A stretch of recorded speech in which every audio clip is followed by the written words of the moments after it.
Hey everyone, welcome back. It's Andrew at Microphonic Designs here at United High School down in Laredo, Texas. This is the first of 4 system setups I'm doing this week for all of the campuses here in United ISD. And we just got done with a 2-day installation here at the school, me and Mr. Sam Yort, the director of bands.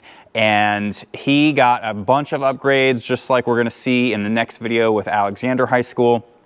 And it was pretty much a complete system overhaul from their old mixer cart into the new mixer cart and like new speaker frames and all this stuff.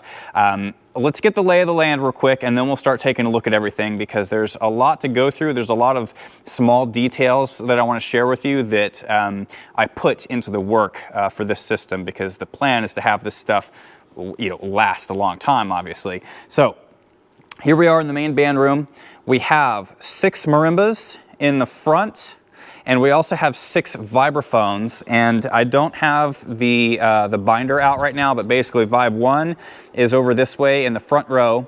Vibes 2 and 3 are back there, and then we've got like, what do we have? Xylophone, Glock, drum kit is in the middle, that is mic'd.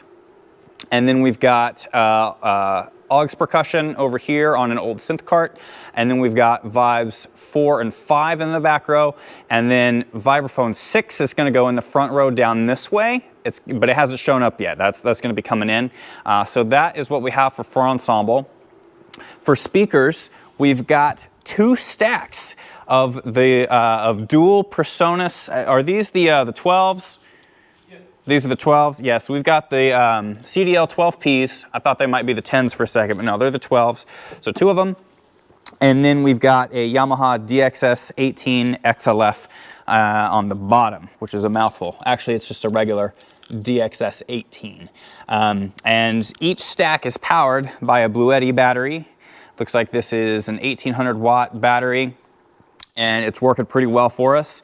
We have gone through and done sound check, and everything's coming through proper through both speakers.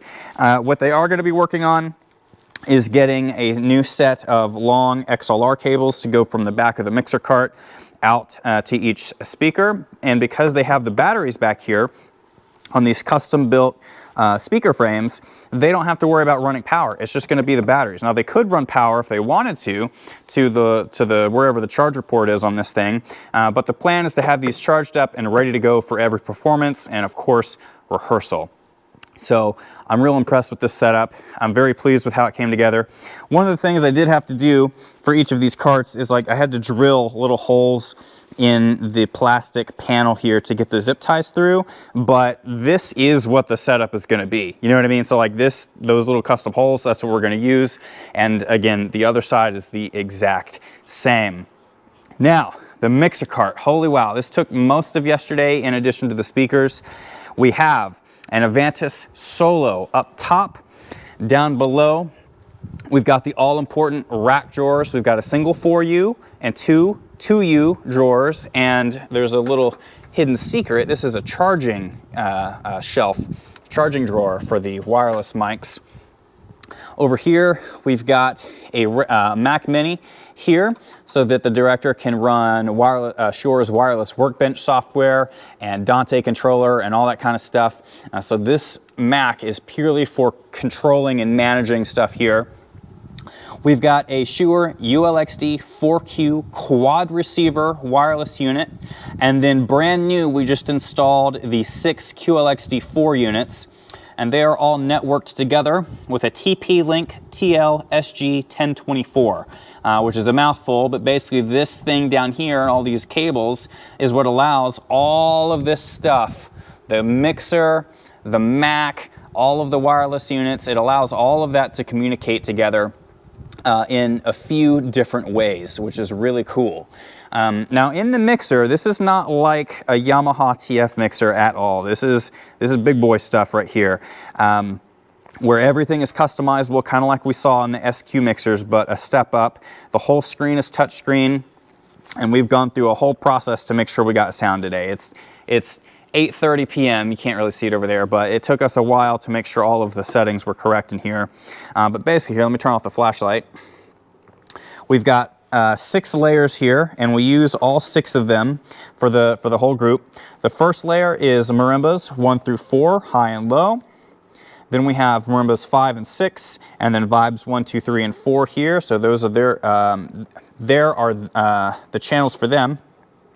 The next layer is vibes 5 and 6, as well as the stereo synth channels. So again, that's layer C. Layer D here is home to the drum kit. So we've got kick, snare, high, mid, and low toms, and then overhead left and right. And then layer E is all of the soloists. We've got 10 channels of wireless coming in. And we actually have the ULXD unit connected via Dante, and then the QLXD coming in through the local inputs on the back. So let me show you that while we're on that topic. So if you did not know, the ULXD4Q, the quad unit, has a Dante port here built in, which is really cool. So we've got this connected to the network switch, and we've got the Dante card here connected to the network switch, and so that's how they communicate. So the first 4 channels of soloists are being fed from the Dante network, and then the 6 QLXD units down here, those are just coming straight up here to the local inputs. So we've got 6 local inputs that we can use, and we're using all 6. And we've also got the network switch here linked up to the network switch, which is pulling in data from the wireless units into the console. So let me show you what this is. This is super slick and is one of the really cool things about the Avantis. Within each channel for our wireless soloists, we can look at battery life, we can look at RF signal, we can look at incoming audio signal. So all of the information that we would normally need to bend down here and gather from each receiver, we can simply gather from each channel in the board, which is super cool. And I got the flashlight turned on. Sorry about that glare. There we go. And if you haven't noticed, I'm super tired, so I hope I'm explaining everything all right. So yeah, so the Avantis is able to pull in information from the wireless receivers about the status of the wireless stuff going on, battery life and all that, and frequencies, status and all that, and pull it in. So in a nutshell, it's like a cohesive ecosystem so that they can have an easier time managing these 10 channels of wireless, because it's a lot. So that's what we have going on. And then the final layer here, layer F, is just all of our DCAs. We've got marimbas, vibes, the synths, drum kit, and solos. And as we were sound checking, we just were not hearing anything and not hearing anything. And then we were like, oh, the DCAs were turned all the way down. So if you ever find yourself mysteriously not getting sound, remember to check your DCAs. That's why they're important. And that's also why I recommend having them recall saved if you can, because then when you push them back up, the previous scene, you know, if you saved over it, it won't matter. Yeah, that's your PSA to double check your DCAs. Now the cabling for the Fur Ensemble is rather interesting because they have a bunch of those analog over Ethernet, the 4-channel Ethernet snakes. And so we've got a bunch of distinct zones or pods. So marimbas 1 and 2 come together like so. So there's a little box that I mounted on there, and because this is mounted to the end of marimba 1, those cables are always going to be plugged in, and marimba 2 only has to plug in their 2 cables, single white and double white, just like that. And so the cabling for the marimbas and vibes is real simple, real basic, because we're using a higher number of individual snakes, again, because they only carry 4 channels. So what pods do we have? Well, again, we've got marimbas 1 and 2 as a pod. We've got marimbas 3 and 4 as a pod. And again, all of the cabling for the marimbas, it's the exact same, just copy pasted 3 times. And we'll see that again here. Marimbas 5 and 6 are also a pod together. You'll see it come in right there. And there's that cabling. So each marimba literally has only 2 cables on each one. And we've got, it's basically from left to right, marimbas 1 and 2, red snake, 3 and 4, white snake, 5 and 6 is blue snake. The vibraphones on side 1 back here, these are kind of interesting. So I've got the cable for Vibe 3 coming this way. It crosses over to Vibe 2. And this is kind of what the cabling looks like here. A little bit messier, but still not too bad. And then that Ethernet cable goes out, and all of them connect over here. So you'll see I've got red, white, and yellow snake connected to the top of the panel, and then the bottom of the panel, this middle connector is the connection between the stage box and the mixer. And then the other side is the exact same. We'll look at that in a second. But here's the Synth 1 cart where we have a battery and the other end of the Ethernet snakes. And I've put these in like one big block. They're all zip tied together. There's the pass-through connectors, and all of these come over here to the DX168. This is the A box. This is stage box A. And you'll see we've got everything plugged in and color-coded on this end as well. And then they've got the Mac Mini set up for main stage, of course. There we are. And on the other end, so to clarify, Synth 1 is receiving cables from Vibe 1, which just has an XLR coming across to the end here. There's Vibe 1. And then it's receiving the red snake, the white snake, and the yellow snake for these two. The drum set frame also is mic'd up. So I've got the cable management on deck, looking good and clean, at least as clean as I can get it. We do have cables here, right, for overheads left and right, which we don't have the right mount for them just yet. So I've left plenty of slack so that they can put the cable wherever they need it and maneuver the microphone as needed. But here's how I have these mounted. I've just got these boxes, and sorry, my mic is getting hit here. There we go. So yeah, so we just got a couple of those boxes here. The green and the orange snake is what the drum set is going to use. And then those are going to come along this way and plug in. And then on this end, we've got a Vibe here that's going to come across, connect in. And then again, this set of Vibes also has their own snake. Now this snake is going to be the color red. Again, we're going to have two red snakes, but it works because the first one is in the front row, way on the other side of the ensemble, and this one is in the back row on the opposite side. And so here is where we're going to be plugging in. We've got secondary red snake. This is our back row side 2 Vibes. We've got blue and green and orange snake as well. And again, just like Synth 1, the Synth 2 cart is the same thing, where I've got the input boxes here. The drums, the green snake is this guy because it has the cables. And then they're all plugged in to the B stage box, the second DX168. And because of the way that the Allen and Heath stuff is set up, what's rather interesting is that in the B box here, input number 1 actually is connected to channel 33 over there in the mixer, because the box over there is 1 through 16, and then it's designed to accommodate a second box plugged in over there for 17 through 32.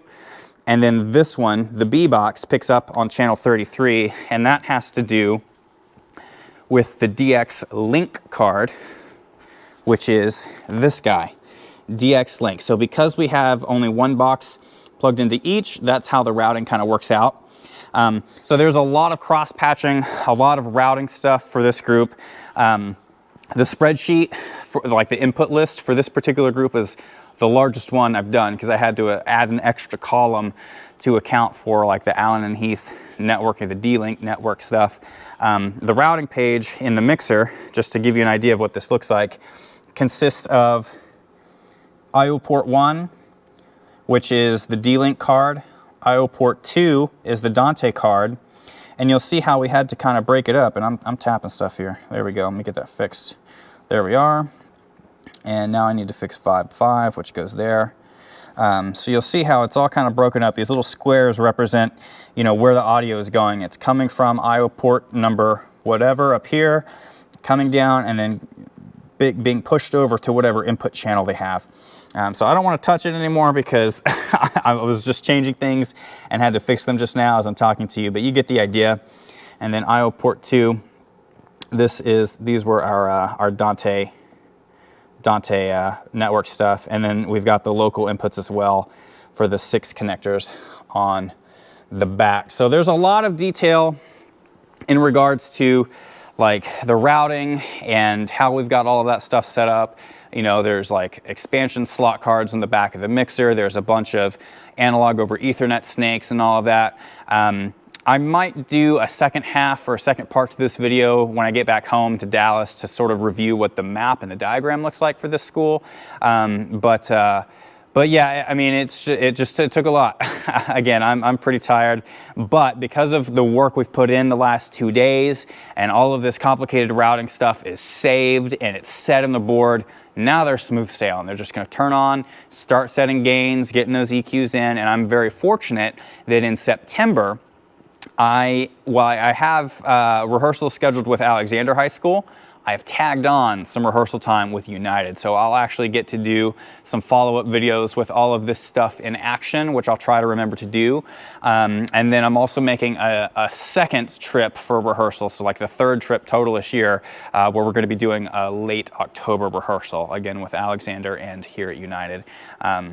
So I'm really excited to see this stuff in action in the stadium down the road.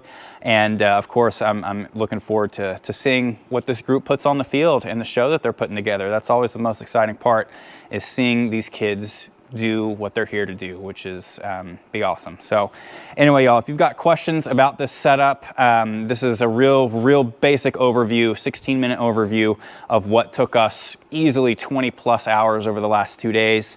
So I'm gonna go ahead and wrap it up here. Appreciate you tuning in. If you would like help with your farm ensemble, be sure to reach out either through the website or here on YouTube. Until next time, y'all, take care. I'll see you next time. Peace.